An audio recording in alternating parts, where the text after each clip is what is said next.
भाई कमाल कर दिया सीएसके ने जो कमबैक मारा है। मतलब पहले 3 मैच हारने के बाद जो अब जो कमबैक मारा है, जो लास्ट 3 मैच जीत के, मतलब किसी को उम्मीद नहीं थी सीएसके ये कर देगी। स्पेशली लास्ट सीजन देख के बिल्कुल भी ये उम्मीद नहीं थी। आई थिंक अब सीएसके को जो कॉम्बिनेशन मिल चुका है ना, आई थिंक अब कोई नहीं रोक सकता सीएसके को। बहुत मुश्किल।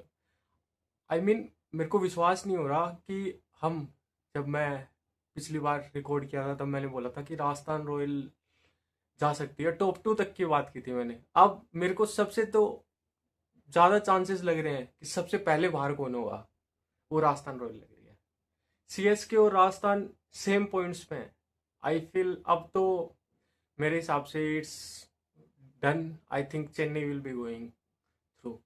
और आज का जो मैच हुआ, और कमाल का मैच। आई थिंक जिस तरीके से पेस किया चेज को, शुरू में ही ख़त्म कर दिया। पावर प्ले के अंदर ही जो उर्विल पटेल और गायकवाड़ ने मारा, इसके बारे में तो बात करेंगे ही। आई थिंक अब हम देख सकते हैं कि सीएसके 5th पे आ गई है। तो और मैचेस भी सीएसके के 3 बाकी हैं। और जो सीएसके के मैचेस बाकी हैं, एक तो लखनऊ से, आई थिंक वो तो जीतना। अब तो जिस हिसाब से सीएसके, आई थिंक लखनऊ वाला तो जीतना चाहिए। और इवन कमाल की बात यह है कि सीएसके के जो बाकी 2 मैच बचे हुए हैं, वो है एक एसआरएच से और एक जीटी से है। और वो दोनों टीम उनसे ऊपर है। तो इवेंचुअली वो मैचेस डिसाइडर बन जाएंगे, क्योंकि वो 2 पॉइंट के बजाय 4 पॉइंट मैच होंगे। क्योंकि ऊपर वाली टीम हारेगी तो उनके मैचेस भी काउंट होंगे, पॉइंट्स भी नहीं मिलेंगे। तो वो खींच सकते हैं ऊपर वाली टीमों को भी। तो ये बहुत अच्छा चांस बन गया है सीएसके के लिए। इवन अगर सीएसके 3 में से 3 मैच जीत जाती है, तो सीएसके इवन टॉप 2 में भी जा सकती है। और ये तो मतलब कोई, अगर मैं सीजन की शुरुआत 5-6 मैचेस के बाद बोलता कि सीएसके टॉप 2, कोई मतलब मान भी कैसे सकता है ये बात। पर कमाल कर दिया आई फील सीएसके ने जो किया है। और आज के मैच के बारे में बात करते हैं। आई फील पहले तो लखनऊ, जोश इंग्लिश तो मिस हो रहा था। आई थिंक जो इस, पर लखनऊ ने स्ट्रेटेजी सही बनाई है नेक्स्ट सीजन के लिए, आई फील। क्योंकि जोश इंग्लिश तो अच्छा प्लेयर है।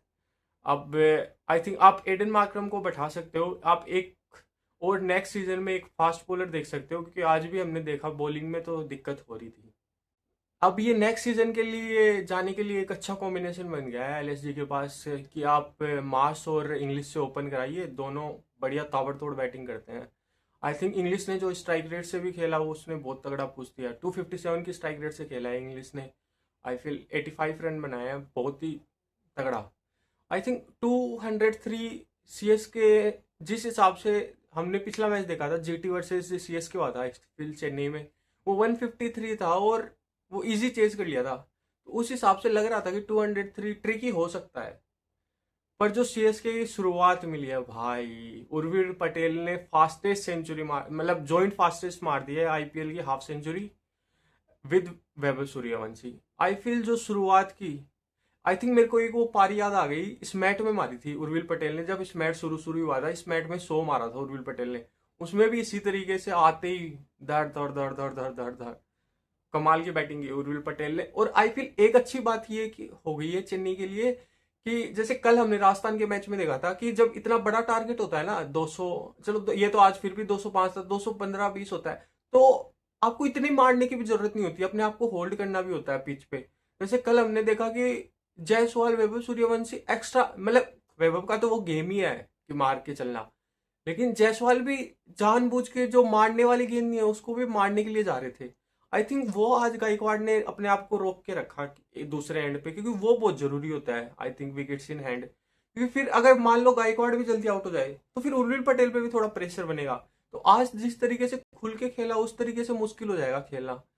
तो आई थिंक ये एक बढ़िया बात की है। आई थिंक अब बैक एंड ऑफ टूर्नामेंट में गायकवाड़ को भी जो फॉर्म मिली है, आई थिंक अब तो जो बैटिंग में जो कॉम्बिनेशन मिला है ना, आई थिंक पहले कार्तिक शर्मा के साथ यही दिक्कत चल रही थी कि नीचे खिला रही थी चेन्नई 6 पे।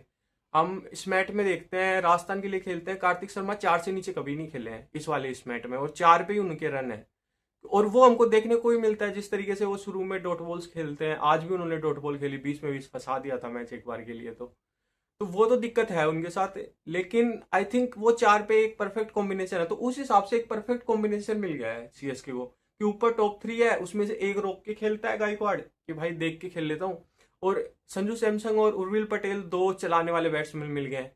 फिर एक बीच में एक रोकने का वाला मिल गया कार्तिक शर्मा, फिर दो नीचे पावर हिटर मिल गए हैं शिवम दुबे और डिवाल ब्रेविस। तो ये जो सिक्स का कॉम्बिनेशन बना है ना, ये बहुत तगड़ा बन गया है चेन्नई के लिए। आई थिंक इस कॉम्बिनेशन को, और एक अच्छी बात यह है आई फील बड़ी टीमों में जो इतनी सारी ट्रॉफी जीत चुकी हैं और जो ट्रॉफी नहीं जीती हैं, आई थिंक कॉम्बिनेशन किससे छेड़छाड़, आई थिंक जो राजस्थान वगैरह ये सारी टीमें हैं ना, ये कॉम्बिनेशन से बहुत छेड़छाड़ करती हैं, जैसे मैंने पहले वाली वीडियो में बताया था एक्सपेरिमेंट। पर चेन्नई वगैरह मुंबई वगैरह क्या है कि एक बार उनको वो कॉम्बिनेशन मिल जाए ना, फिर वो छेड़छाड़ नहीं करते हैं। वो वही 12-13 प्लेयर के साथ ही पूरा सीजन खेलते हैं। आई फील ये एक बहुत तगड़ी बात है चेन्नई की। तो अब वो कॉम्बिनेशन मिल गया, वो छेड़छाड़ नहीं करेंगे।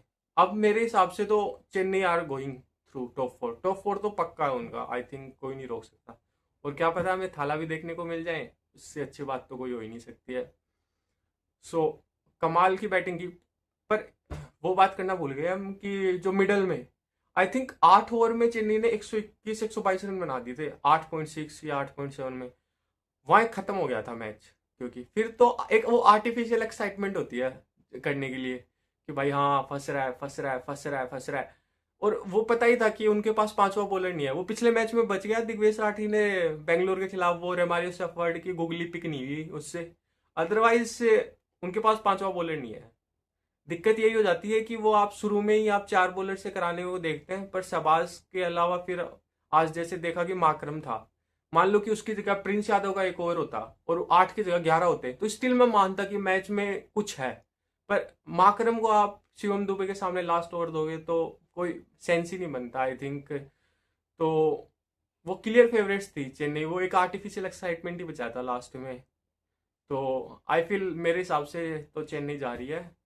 और कमाल, मतलब ऐसा कमबैक मेरे को उम्मीद नहीं थी कि चेन्नई ये कमबैक कर देगी। कमाल का कमबैक कर दिया है। और बाकी आप सब्सक्राइब भी करिए मेरी वीडियो, अभी रेगुलर वीडियो आती रहेंगी।